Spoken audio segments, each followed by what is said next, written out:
Getup Srinu ఆ పేరు తలుచుకోగానే జబర్దస్త్ లో రకరకాల గెటప్లు, రకరకాల హావభావాలు, రకరకాల గొంతులు, యాస మార్చి నటిస్తూ నవ్విస్తూ ఉండే నటుడు మన కళ్ల ముందు కనపడతాడు. ఈ తరం యువ కామెడీ నటుల్లో నాకు ఇష్టమైన నటుడు గెటప్ శ్రీను.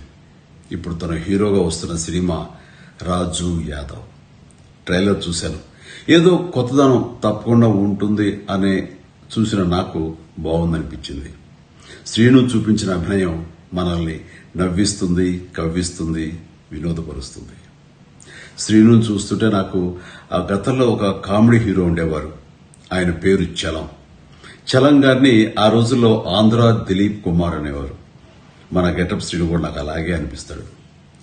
తన టాలెంట్ కి హద్దులు, లిమిటేషన్స్ లేవని తను నిరూపిస్తుంటాడు. అలాగే నాకు అనిపిస్తుంటుంది ఇది నిజం. ఈ మే 24న రిలీజ్ కాబోయే రాజు యాదవ్ ఈ సినిమా మీ మెప్పు పొందుతుందని, తాను హీరోగా మీ మన్ననలు అందుకుంటాడని నేను ఆశిస్తున్నాను. ఈ సందర్భంగా నిర్మాతలకి, దర్శకుడు కృష్ణమాచారికి, యూనిట్ అందరికీ నా అభినందనలు, శుభాకాంక్షలు. Srinu, all the very best. God bless.